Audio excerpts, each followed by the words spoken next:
一位资深优良老师31位受害同学深埋20年的罪行，台南地区的国小被揭发了老师常年猥亵性骚学生的事件，到底发生了什么事呢？今天就让我们一起来聊聊校园内的狼师事件吧。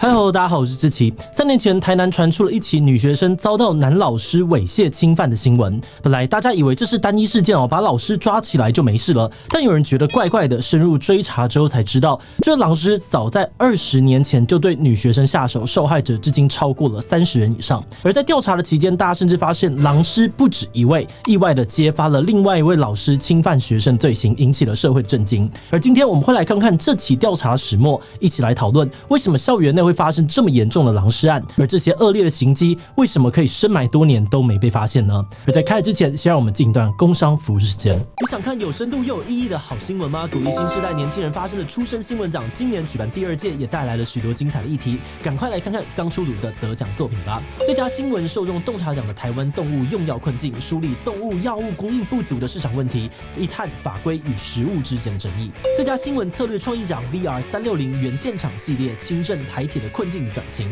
透过 VR 360度身临其境走进现场，让人共感台铁难解的转型困境。最佳新闻创新体验奖血泪农庄打工记，流畅的网站体验展现了动物展演管理办法的不足，揭露动物农场背后的悲歌。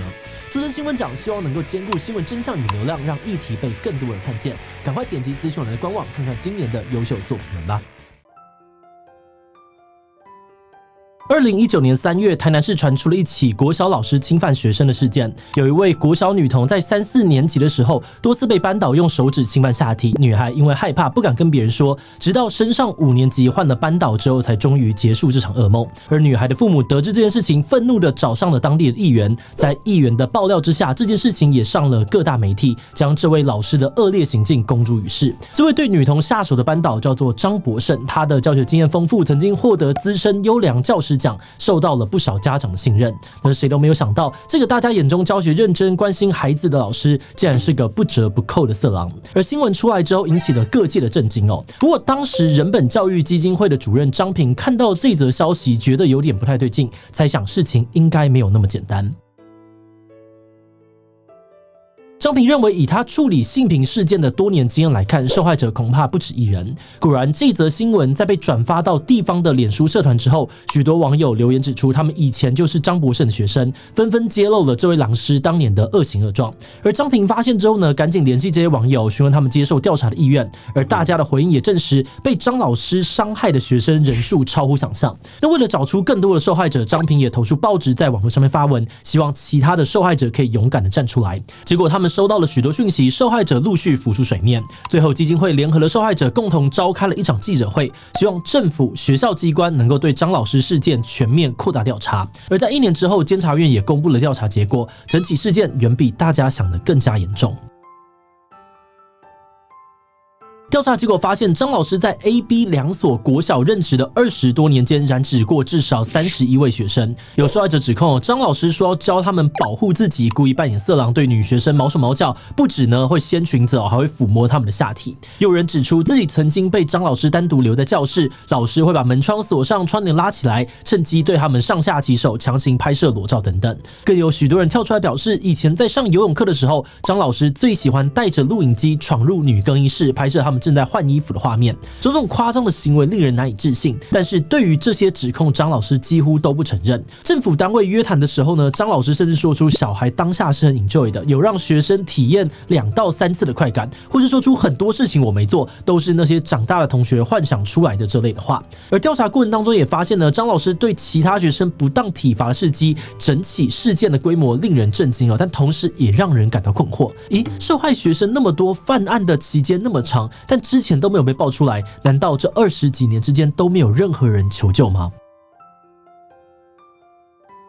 其实调查报告指出，早在20年前，张老师还在 A 国小任职的时候，就有家长指控过这个张老师的不当行为，而校长对这些事情也通通知情。但是校长在知道张老师有问题之后，并没有把事情呈报上去，也没有解聘老师，而是带着水果礼盒来到受害学生的家中，恳求家长不要提告。校长跟他们说自己快要退休了，希望不要让退休金受到影响，而张老师也还年轻，希望家长能够给个机会。在校长的关注之下，学生父母因此没有提告，只能要求张老师必须离开学校。于是校长对张老师唯一的处罚就是把他调到另外一间国小而已。没有想到呢，张老师被调去 B 学校之后，继续的伸出狼爪，造成了后续20位以上的学生受害。而且 B 学校的老师们其实也都知道张老师的行为非常诡异，许多老师呢会暗示学生不要离张老师太近，但却没有任何人做出任何实质通报的行为。这各种环节的隐匿呢，再加上老师们的消极作为最终导致了这位狼师为非作歹的数十年。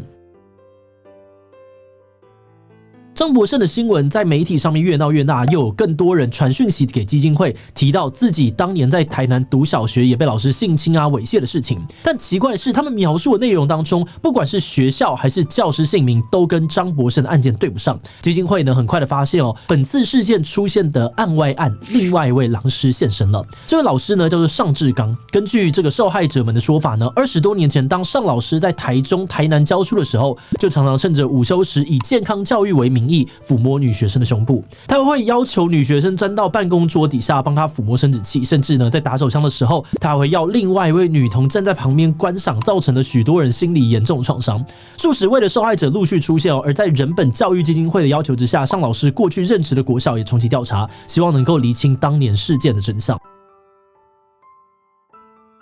那回到张老师的事件呢，难过的是，尽管检方想要协助部分的受害者提告，但因为事隔多年缺乏证据而没有成立。最后只有开头提到的女童案件有告成功，让张博胜呢被判处4年10个月的有期徒刑。而在入监服刑之前，张博胜一度逃亡了2个多月，最终警方在台中的一处地下停车场找到了张博胜，将他逮捕归案。而另外一方面，政府也追究了其他人隐匿案情的责任，包含了当年的校长、主任在内，总共呢有数十位教育人员遭到了惩处。而至于刚刚提到了另外一位狼师尚志刚的事件，虽然也有找到10几位受害者，而学校后续的调查也证实尚老师确实有对女学生做出性侵害、性骚扰的行为，但遗憾的是，由于这些事件都发生在20年前，已经超过了刑事追诉期，难以追究尚老师的法律责任，甚至尚老师呢还能够继续领他的退休金，丝毫不受到影响。因此，不少人希望呢，接下来政府能够扩大调查，找到其他追诉期限内的受害者，让尚老师面对法律制裁。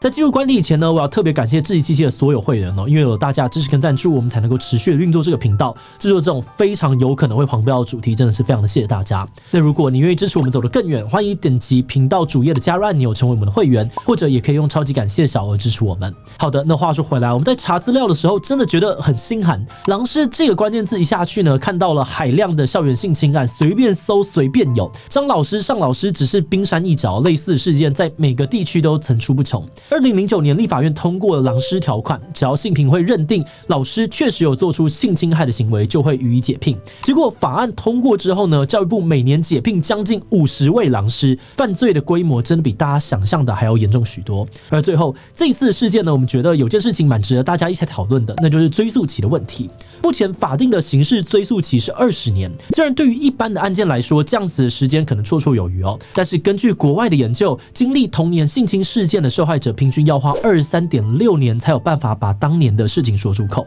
也就是说，等到童年性侵案的受害者有能力阐述当年的遭遇的时候，事件往往已经过了追诉期，让加害者轻松的逃过了法律制裁。因此有不少人认为政府应该要守法，让未成年受害者的性侵追诉期可以从成年开始计算，给受害者更多时间消化这些心理创伤。那即便过了这么多年证据可能会非常的薄弱，案件也难以成立，但或许透过修法，能够让受害者保有最后一丝希望，将这些狼师绳之以法，让受害者讨回公道。那今天到这里，我想问大家，你觉得要怎么做才能够阻止校园内一再的出现狼师呢？加重侵犯未成年的刑责吓阻下一位狼师的出现。B 加强学生的这个性平教育，让学生可以清楚的了解自己的身体界限。C 建立更安全的通报机制，让师生们可以勇敢的举报身边的狼师。D 其他留言告诉我们吧。最后，如果你觉得今天的影片很重要，欢迎分享出去，让更多人知道台南发生的狼师案。此外呢，也可以点击这个地方看看电影《无声》生的真实事件以及守天使的讨论。那么今天的志祺七七就到这边告一段落，我们就明晚再见喽。